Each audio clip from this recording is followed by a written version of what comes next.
This is unbelievable. You all got me fired up now. Got me fired up and ready to go. Well, listen. My voice is a little hoarse. My eyes are a little bleary. My back is a little sore. But my spirit is strong. And I am ready to bring about change in America. How about you?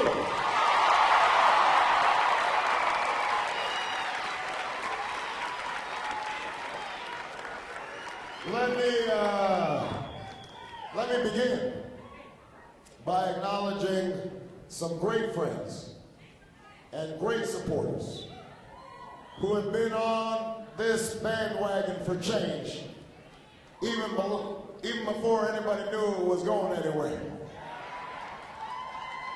I want to thank the mayor of Jersey City, Jeremiah Haley.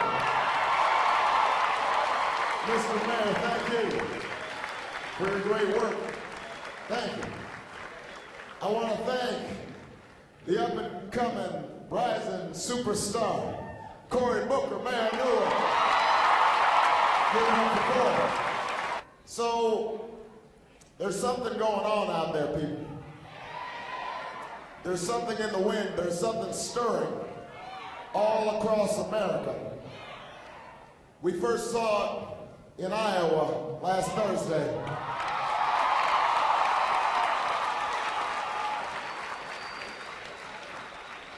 Then we saw it yesterday in New Hampshire.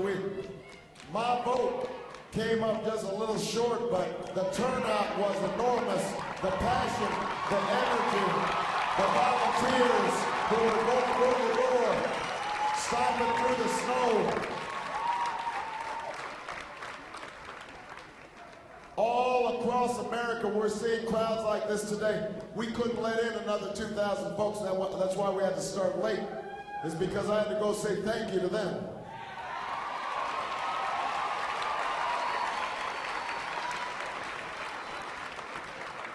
But all across America, people are standing up and shouting loud, and they're shouting clear that the time for change has come.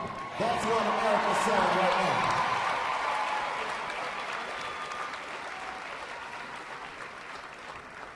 Now, about 11 months ago, I began this improbable journey. Standing on the steps of the old state capitol in Springfield, Illinois. It's the building where Abraham Lincoln served for 8 years before he went to Washington. It's the place where I served for many years before I became a United States Senator. I stood there and it was 7 degrees outside, blistering wind. And with about 17,000 of my closest friends, I announced that I would be running for President of the United States of America.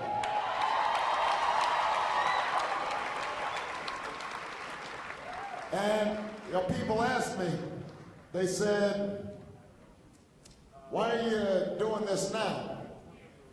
Why are you running this time? And I had to explain, I'm not running because of some long-held ambitions. You know, I know people have been going through my kindergarten papers, but that's not why I'm running for president. I'm not running because I think it's somehow owed to me. I'm running because of what Dr. King called the fierce urgency of now.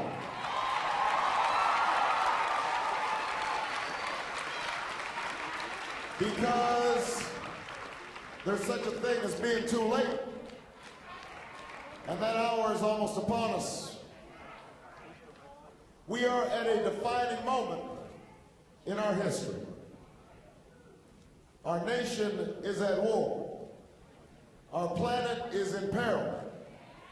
The dream that so many generations fought for feels like it's slipping away. You know it in your own lives. You've seen it in your own communities. People working harder and harder for less money. Never paid more for health care or college or gas at the pump. It's harder to save, it's harder to retire.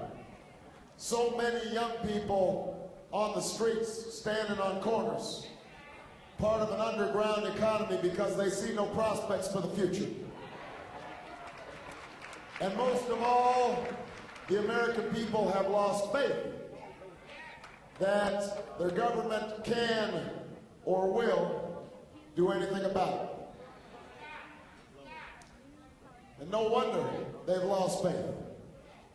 You know, I know that one of the reasons that we have such a big crowd here today is because all of you are inspired by the idea of change, but let's face it, part of the reason y'all are here is because you know that this November you're going to be going in the polling place to select the next president of the United States of America, and you know that the name George W. Bush will not be on the ballot, and that makes the truth.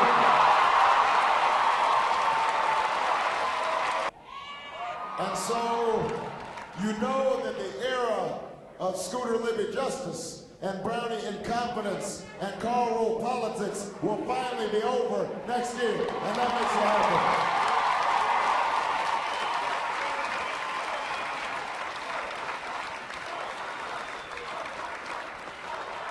But that legacy of this administration has left a lot of cynicism in the country, a lot of dashed hopes. You know, people were promised compassionate conservatism, and they got Katrina and wiretaps instead.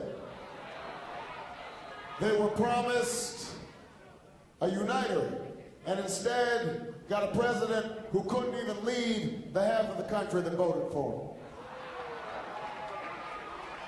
They were promised a more ethical and more efficient government, and instead we've got a town called Washington that's more corrupt and more wasteful than it was before.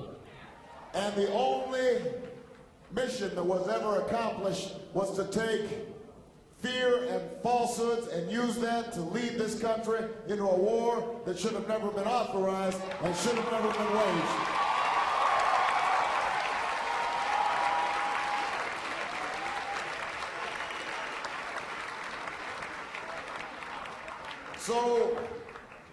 So there's good reason why people are feeling cynical, but the reason that we saw in Iowa record turnouts, young people voting like never before,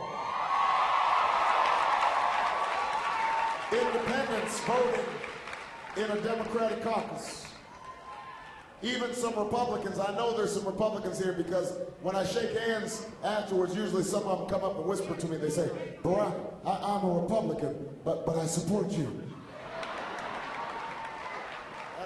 And I have to tell them, "Thank you. Why are we whispering?"